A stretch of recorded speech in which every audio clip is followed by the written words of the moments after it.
Then, 6 days later, he burned the eyelids off a 22-month-old. Excuse me?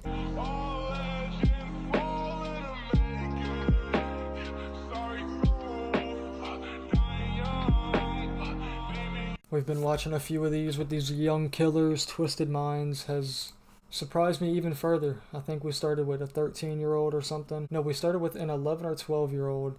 Then there was the 10-year-old. Now this one says 9-year-old. Cayetano Gordino became the youngest serial killer in world history at just 9 years old. What? With 4 victims and 7 more attempted murder cases to him. 4 victims and 7 attempted? You ain't even hit double digits. How do you have a stash? His name. How did this tiny boy pull it off? It began when he lit buildings on fire because, according to him, it's nice to see firemen fall into the fire. That's insane. Authorities even caught him mistreating a body much younger than him, but just sent him home. The unpunished crime ignited a 7-year murder spree. This is the case of Cayetano Gordino. Cayetano Santos Gordino's story begins in Buenos Aires, Argentina. He was born into a large family, one of 8 children. His parents, Fiore Gordino, and... What is that on the right side? That looks creepy. That's a bad picture. Lucia Ruffo were Italian immigrants. They came to Argentina seeking a better life. Cayetano's father soon succumbed to alcoholism and became known for his violent temper and iron fists. Lucia, Cayetano's mother, also lived in fear of her husband and could not protect herself or her children from harm. In this environment, young Cayetano grew up witnessing and experiencing violence firsthand. Cayetano also suffered from significant health issues. His father had contracted syphilis before Cayetano was born, which led to serious health issues during his childhood. Later in his That sucks, bro. That's fucked up. Life, a doctor's examination would reveal 27 scars on his head alone. He claimed that each of these scars was a result of beating from his alcoholic brother and father. From a young age, Cayetano began to exhibit deeply concerning behavior. He found pleasure in killing small animals, and he was mesmerized by the destructive beauty of fire. His fascination with violence and general disinterest in education led him to move from school to school. Despite all the schools he went to, he was never taught how to read. Cayetano was also severely bullied. His big ears, small stature, combined with his odd proportions, as well as his inability to read and write, made him a target among his peers. The bullying and exclusion from other children his age was constant, adding to his sense of isolation and encouraging him to spend much more time with younger children. And since most grown-ups overlooked him, he had no problem gaining the trust of little ones with the promise of play or candy in the future. In 1904, at just 8 years old, he committed his first known assault. Miguel de Paoli, a toddler who wasn't yet 2 years old. Cayetano dragged Miguel into a field where he brutally assaulted him and then callously threw him into a patch of bushes. 8 years old and you're doing that to a toddler? A policeman passing by witnessed the shocking scene and intervened. He took both children to the police station, where their anxious mothers later picked them up. Thank God there was no follow-up. The following year, Cayetano attempted to kill an 18-month girl named Anna by throwing stones at her. A police officer also witnessed this incident and took Cayetano and Anna to the police station. Due to his young age, Cayetano was again released. He has attempted to take 2 lives, bro. If you don't put him in a psychiatric fucking ward, bro, do those even exist anymore? We need them. In 1906, they were fucked up, though. At just 9 years old, Cayetano committed his first murder. Gordino tried to choke Maria Rosa, but found that he was too physically weak to end her life on his own. When she didn't die, he did something unspeakable. He buried her alive, hiding her body under some cans. Although her parents filed a missing persons report, authorities had no idea about Maria Rosa's fate until Cayetano's later confession. The police did attempt to retrieve her body once they learned of the murder, but found that a 2-story home had been built over her bones Oh the my years since her gosh. death.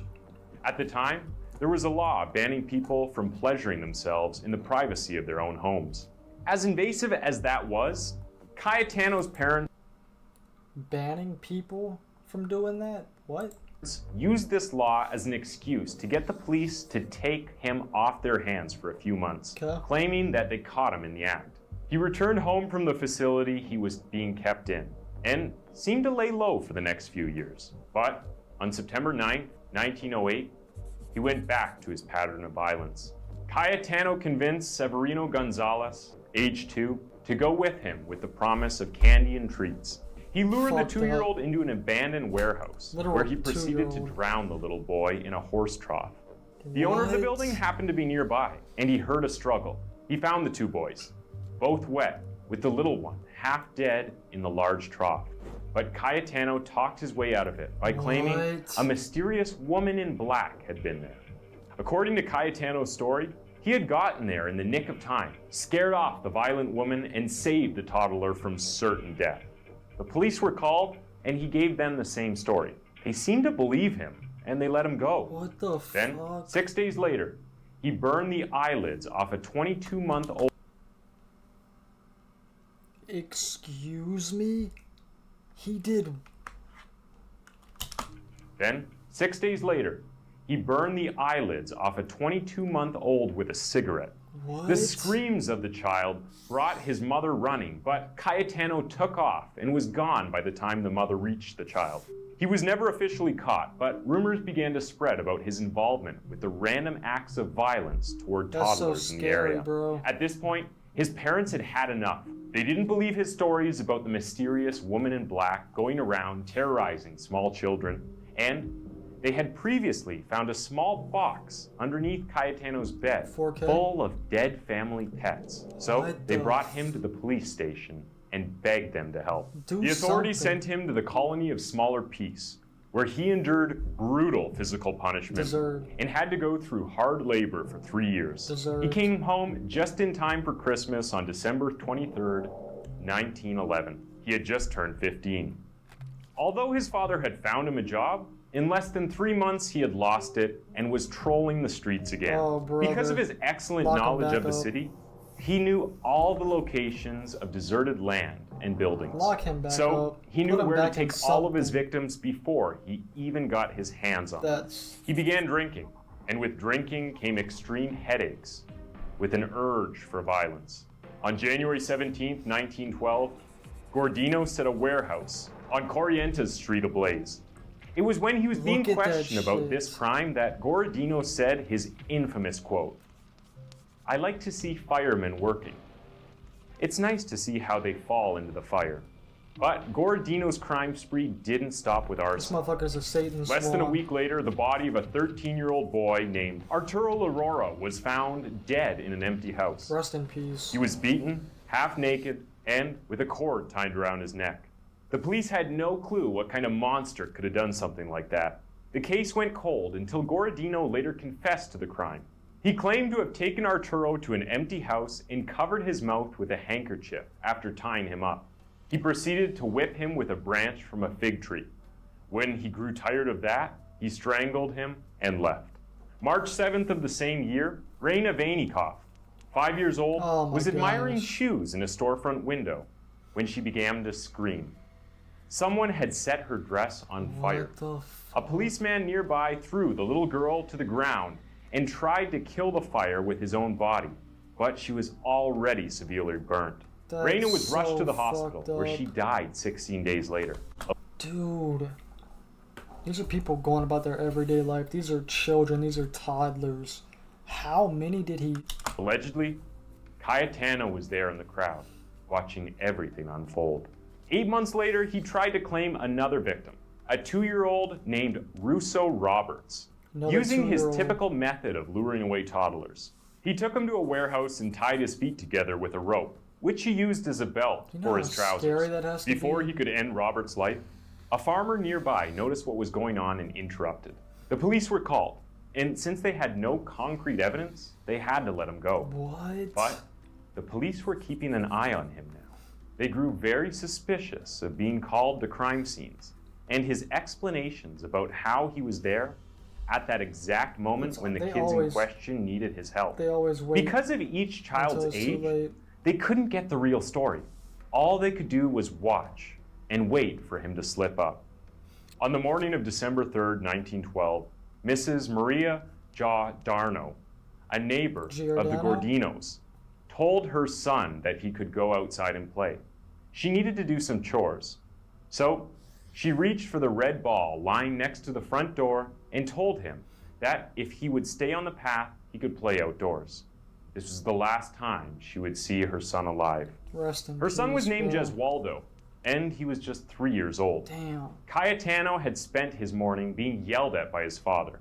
As he plunged out the door into the cloudy day, he saw 3-year-old Gesualdo playing ball with the other kids around the neighborhood. And he knew what he wanted to do. He blended in with the other kids on the block and lured little Gesualdo to come with him. They left, hand in hand, and eventually stopped at the general store for the promised sweets. According to Cayetano, he gave the boy a little piece of candy with the promise of more to eat later, and led him to an empty construction site. As they approached the entrance, the little boy was frightened and began to put up a struggle. But Cayetano was stronger, so he picked up the small boy, carried him through the doorway, and plopped him next to the furnace. To keep the child in place, he put his knees across the child's chest while reaching for some discarded rope that the workers in the building had tossed to the side. He wrapped the rope around Gesualdo's throat 13 times before attempting to strangle him. The child fought for his life and tried to stand up. So Cayetano quickly tied the child's hands and feet. But he grew tired from the effort and left the building to look around for weapons. As he looked around, someone called out to him. It was Mr. Giordano, his young victim's father. Holy shit. Looking for his missing child. Cayetano quickly tried to lie and get Mr. Giordano to leave the area, claiming that he had not seen young Gesualdo, but that the police should be contacted. So Giordano left, and Cayetano grabbed a brick and nail and headed to finish what he had started. He lifted the brick as a hammer and drove the nail directly through the forehead of the dying boy. He looked at his handiwork for just a moment and covered his final victim with a piece of tin before running home. When Mr. Giordano called the police, there was a witness this time to help him, and the police tied Cayetano to the crime. When Cayetano and Gesualdo had gone to the convenience store to buy candy, a woman working the cash register in the store took notice. When she later described the features of the strange boy with big ears and oddly long arms, walking around with little Gesualdo, Mr. Giordano immediately knew where his son was. He led police back to the building where he had spoken earlier with Cayetano. Mr. Giordano was the first to find the body of his son. The women of the community laid out Gesualdo's little body on a table in one of the rooms of his house. Many neighbors, friends, and loved ones came to pay their respects and to wait with the mourning parents. The police set up outposts around the victim's house that night, waiting and watching to see who came by. But Cayetano was used to blending in with the crowds as he stole away and went inside to see his victim again. According to Cayetano's confession, he went up to where they had laid the child.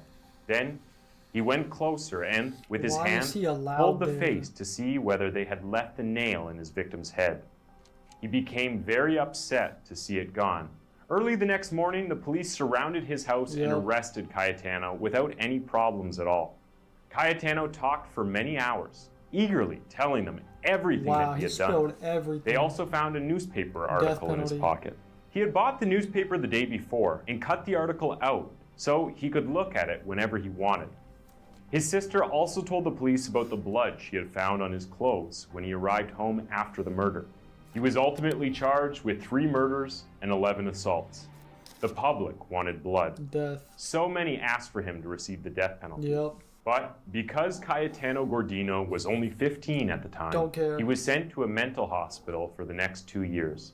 While in this hospital, he assaulted and injured 2 patients, one in a wheelchair and another confined to his bed. Death He then penalty. made so many attempts to escape that the court found him competent to serve jail time. Death penalty. And he was sent to the National Penitentiary in Ushuaia. For the next 20 years, Cayetano Gordino was never remorseful. He was a loner, prone to anger and violence, and his history of abusing children resulted in Satan's him spawn. being continuously assaulted by the other inmates. He never received any visitors or letters from his family. In 1933, he strangled a cat that was the prison Death penalty. mascot. The other inmates were so outraged that they brutally assaulted him, sending him to the hospital for over 2 weeks. In 1936, he requested his freedom and was Fuck, man. denied. He was found dead in his cell on November 15, 1944. The official cause of death was reported as internal bleeding Good. caused by a gastritis outbreak. Good. But some wondered if he had actually been attacked and bled out slowly from the inside. Hopefully. Either way, he was buried in the prison cemetery. The prison itself closed down in 1947. As they dug up the graves of all the dead inmates, they found the bones of Cayetano missing. It was later rumored that someone had made a paperweight with one of his bones inside it and had given the odd gift to the last director of the prison. The prison is now a Interesting. museum with waxed figures of all the famous inmates it had ever had, Cayetano Gordino included.